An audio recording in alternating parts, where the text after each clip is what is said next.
Quand il prend l'héritage de son père, il dit non, je ne veux pas seulement m'arrêter à être patron, à diriger les employés, à manger l'héritage. Je dois m'engager dans ça. Je dois travailler pour perdurer ce que le père m'a donné devienne encore de plus en plus fort. Et Isaac s'est mis au travail. Et cela n'a pas été facile pour Isaac. Laissez-moi vous dire, enfant de Dieu, ce que papa l'ange vous demande, ce n'est pas facile, c'est difficile. Vous allez rencontrer des obstacles. Il y aura des gens qui vont s'opposer. Mais vous, ne lâchez pas prise. Ne soyez pas résilient. Engage-toi. Engage-toi. Engage-toi. Engage-toi. Persévère. Un jour, l'histoire te donnera raison.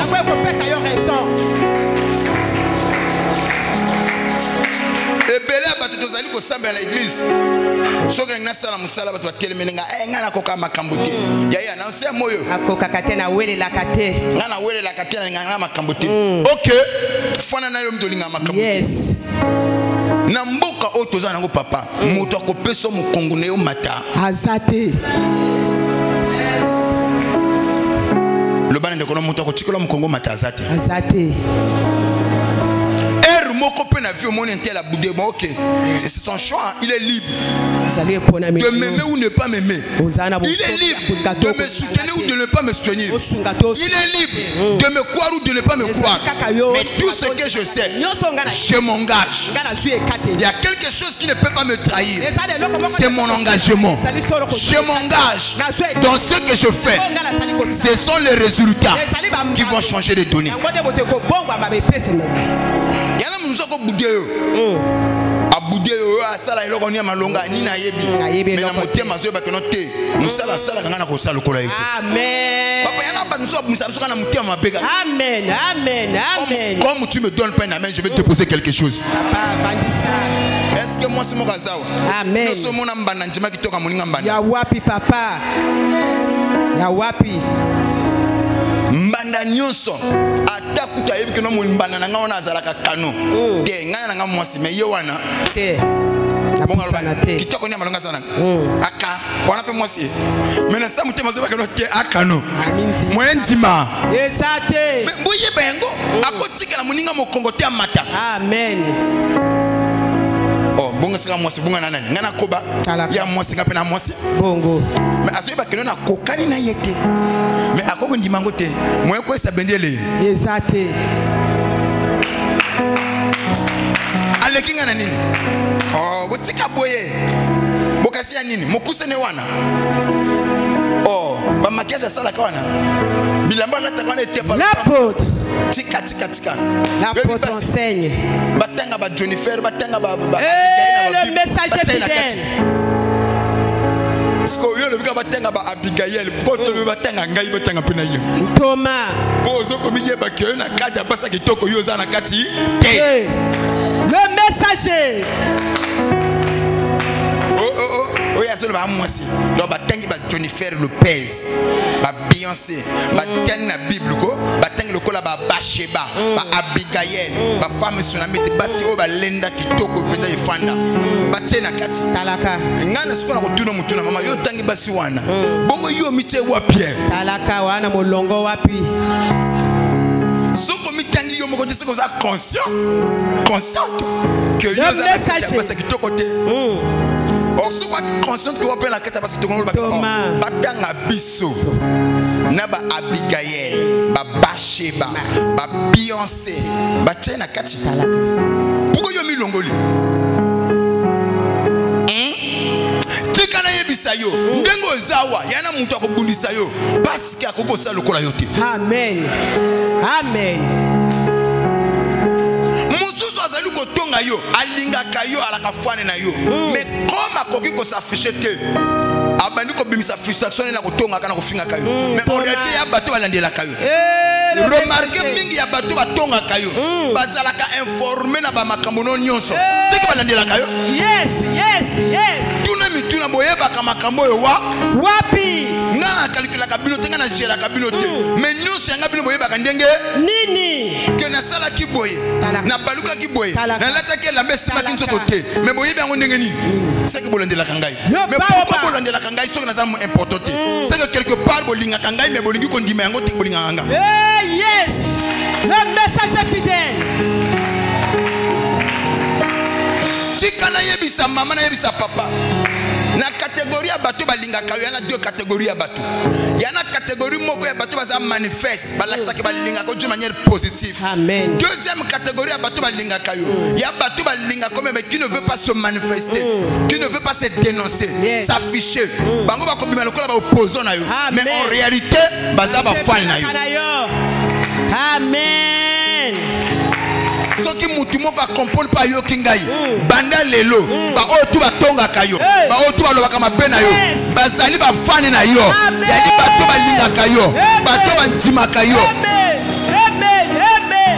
Ce ko mutu mayele moyo ina bango ezate moyo boya bango ezate posuko boyi bango komo ne ko kende te bazo sala pe musala baza moni batwana balaka baba mal nécessaire. Amen. Bango baza capable introduire yo côté okana kito koma. Amen. Le baobab de l'apostolat. Le bang amen. Amen. Bon, je veux dire quelque chose, c'est vrai que ça ne sera pas très important. Vous savez, je sais que vous avez la pensa propreté par rapport à la religion.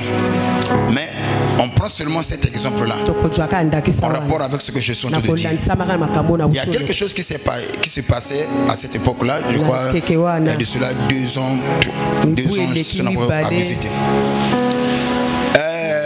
Un bailleur, il y a une série qui est un bailleur.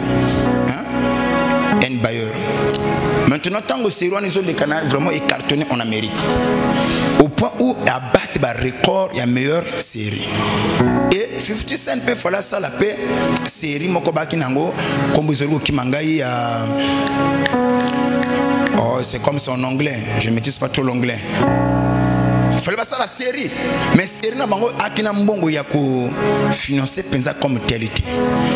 Et bah Fandi ba solo mais qu'est-ce qu'il faut faire pour que ça la promotion de la série na bango parce que un bailleur ils en a terrain et bah il y a qui efficacité à série on a vraiment qui série au top tout le monde a que suivre ngo ce qu'on fait c'est na Fandi à réfléchir bon pour nous que rivaliser na bango il faut que na côté na rivalité na bango qu'est-ce qu'il va faire bah acteur nyonso ba qui ko jouer na un bailleur 50 Cent a bandu ko taquer bango. OK kotake c'est-à-dire ko boka bango ba pique tango aboki a libe untel oh ya ba musala bien te untel oh asala musala boité untel ana le côté a lobika bongo sikoyo tango ba journaliste va récupérer situation oyo untel a le baki boye pona bino na tango bino bozo que ça la ba reportage na mbongo na bino boyo ça la campagne un bailleur ba journaliste bazo tuna bango batam bazo ça la campagne bo bino to bimisi mbongo boyo ça la campagne au fait untel a le baki boye pona bino bino bo comme ça la publicité il y a série à 50 Cent na mbongo na bino. Je sais pas ce que vous comprenez du tactique. Amen. Donc tant que vous avez la publicité na bino, bato ba yebele, mbongo bino bo dépenser. Pas journaliste a bandu ko tuna bino makambo, mais to ka ki sango nana ntela lo ba ki bo pona bino. Par rapport à sujet wana, c'est vrai bo bandu ko lo ba ya bino, ndenge série zali ko tambola, ndenge makambo zali ko kendele, mais suka journaliste ba ya ko tuna bino makambo. Mais au fait, les cambonini bino là, mais aloba ki bo pona bino. Ce que tango bino bo bandu ko zongisa, bato ba yeba ki série wana ya bangote. Ba comme ko bah comme mais mouton à Zanan. Pourquoi il y a qu'on finit à bango? Pourquoi ça le bela bango? Ce que maintenant bongo bino bimisi, bimisi ka fusente bosanini. Ici. Il y a qu'on pesa mouton kongote. Amen. Yango wana na vie na bakabate miso soka miko lutonga yo oyo ki yango zappé. Ça le kolo kité. C'est la vérité père. Pour ceux qui ont argumenté au PC valeur. Amen. On a zoka pensa menti. Amen. Yango lokola bon to longo le côté wana. Je crois que mon doit comprendre. Amen. Donc ce qu'on a ça musala qui battait que non papa na sangani ngaka moi j'aime pas de problème moi j'aime la tranquillité. Regarde ton pied wa plamboko yo. Talaka. Tranquillité zonga na libuma mama na yo. Amen. mokilité zonga na libumu kuna libumu omona mwana kata libumu abundaka manga beti mbata yo papa côté akimi ezate na samui. Amen. La vie c'est un combat. Amen. Biso peut tuer. Amen. Monta otika na muninga place azate na yaka je suis né pour briller le bana ndeko na yo olinganga onjimanga te na zawana. Amen. Naza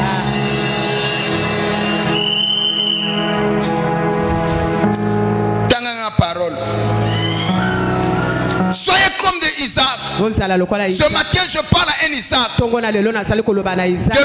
Développe ce que le Père t'a donné. Isaac est devenu riche, fort riche, parce que Isaac s'est mis à travailler. Combien de gens ils ont la grâce, ils ont des dons donnés par Dieu, mais pour le simple fait ils ne se mettent pas au travail, ils ont fini par détruire ce que le Père les avait donné.